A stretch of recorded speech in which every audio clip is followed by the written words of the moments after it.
The Maimer we started with Vekibel Hayehudim as Asher Echelu Lasos. The fact that on the time of Purim, by the Gzeira of Haman, and the time of Achashverosh, was the time when the Jewish people fully accepted and received the Torah that they had only begun to accept at the time when they said Nasiv and Nishma by Matan Torah. The Rebbe asked a few questions. Most importantly is the question, why is it that specifically through Mesiras Nefesh, through the willingness for self-sacrifice and through their actual self-sacrifice in the time of Haman, were they able to fully accept the Torah then, while in the time of Matan Torah was only the beginning? Seemingly, even though the idea of Mesiras Nefesh is a necessity in order to properly accept the Torah, all that's necessary is potential Mesiras Nefesh.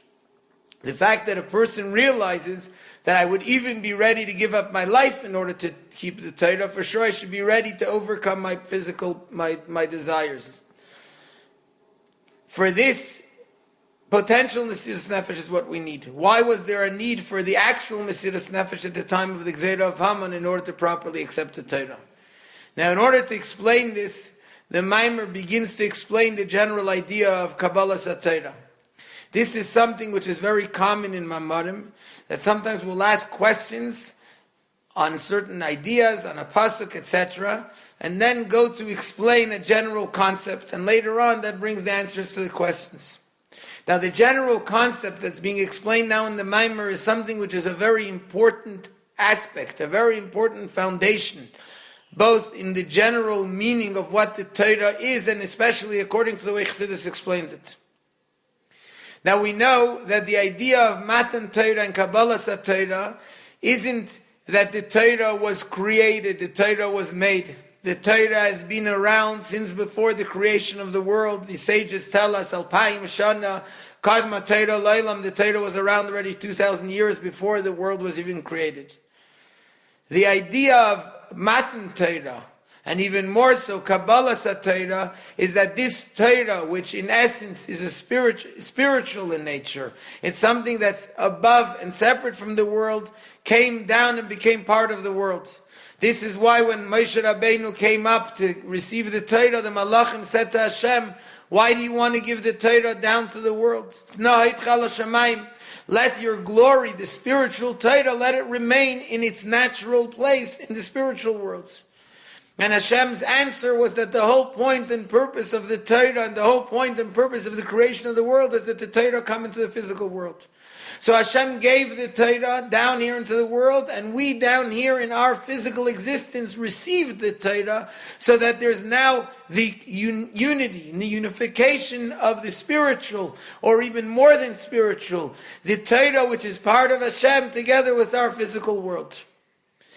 Now, before the Torah was given, Chassidus tells us, using the words of the Medrash, that it's a mashal, an analogy for a king that made a gzeira, he made a decree, and he decided the people from Rome can't go to Syria, and the people from Syria can't go to Rome. They can't mix together. There's a border, there's a wall in between the two countries. They can't go from one place to the other. In the same way, when Hashem created the world, He created two types of worlds, Elyonim, higher worlds, and Tachtainim, lower worlds. And they remained as such, with a wall and a separation between them, that Tachtainim lo yalu lo Elyonim, the lower worlds are not able to go up to the higher worlds are not able to come down to the lower worlds. They remain separate. And there's a reason for this. Since the whole purpose of creation is Dira B'Tachtainim, Hashem wanted a dwelling place down here in the lower worlds. In order to make a reality of lower and higher, there has to be a separation. What causes lower to be lower and higher to be higher? There isn't time and space. Lower means a place that the higher spiritual entity is not able to be felt. Higher means a place where it doesn't mix with the lower. But the whole purpose was that eventually there should be a dira b'tachtainim, they should mix. So before Matan Torah there was a separation, they couldn't mix. Once the Torah was given, Hashem abolished the wall. He got rid of the separation, He got rid of the wall between the higher and the lower worlds, and He said now the higher worlds will come down to the lower worlds. The lower worlds will go up to the higher worlds. Mania Maskell, says Hashem. I will begin with Vayeded Hashem al Har Sinai. Hashem came down onto Har Sinai, and then Vel Moshe Amar Alei Hashem. He told Moshe, the lower worlds come up to Hashem.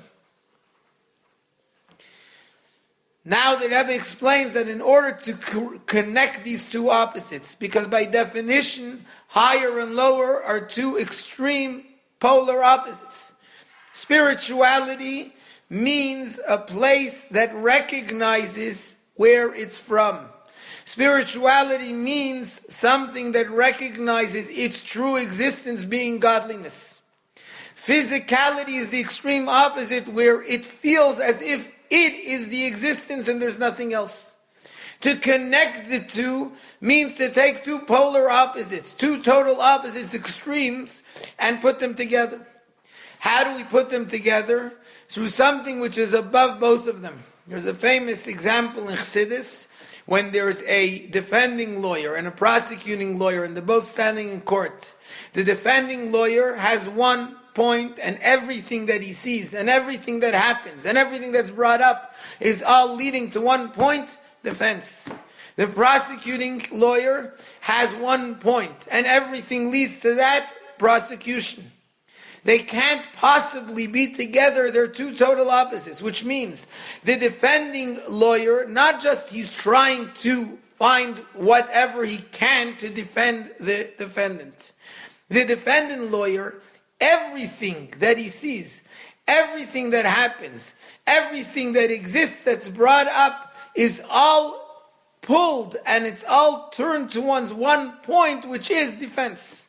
The prosecuting lawyer is the total opposite. Everything, not just he happens to try to prosecute, but everything is all leading towards one thing. Anything anyone will say, any event, anything that happened is all leading towards this one thing. Not only they can't come together, each one, everything, his entirety, everything about him, everything that exists is something else, is different, is the opposite. Similar, and that's the idea that we spoke about, physical and spiritual. Spirituality, everything, the entire existence, everything leads towards one thing, a higher existence. Physicality, everything leads towards I exist and there is nothing else. However, when the king walks into the courtroom, the two opposites, the defending lawyer and the prosecuting lawyer, they both become so nullified that each one loses their status to the extent that not only are they not opposing anymore, they actually can become together and they all become one thing, because there's now something that's so much beyond them and higher than them that makes them both lose their existence and their the definition of what defines them, so that now they can come together. And it's the same thing with the physical and spiritual, that in order that the physical and spiritual, Alyenim and Tachteinim, the higher and lower worlds, are able to come together, by Matan Torah is through a Gilui, a revelation of something that's above both, so that they both lose their status, and they no longer have that status and the definition. Alyenim is no longer Alyenim, Tachteinim is no longer Tachteinim, and they now are able to merge and become one thing, fulfilling the purpose of what it's all about. So that's what happened by Matan Torah, is that there's a higher light, a higher revelation, one that causes the nullification of both the status of the Elyonim and the Tachteinim. And now the Rebbe explains that we see these three concepts in the way mitzvahs are performed. Because even after Matan Torah, there still are three ideas. After Matan Torah, what now happens is that the spirituality is able to permeate into the physical existence. You can have something like tefillin, and the tefillin can become a spiritual entity. There now becomes the spiritual meaning, it comes into the physical object of the tefillin. Physicality can be elevated to a spiritual status. They now can each become a different and merge with the opposite entity of theirs.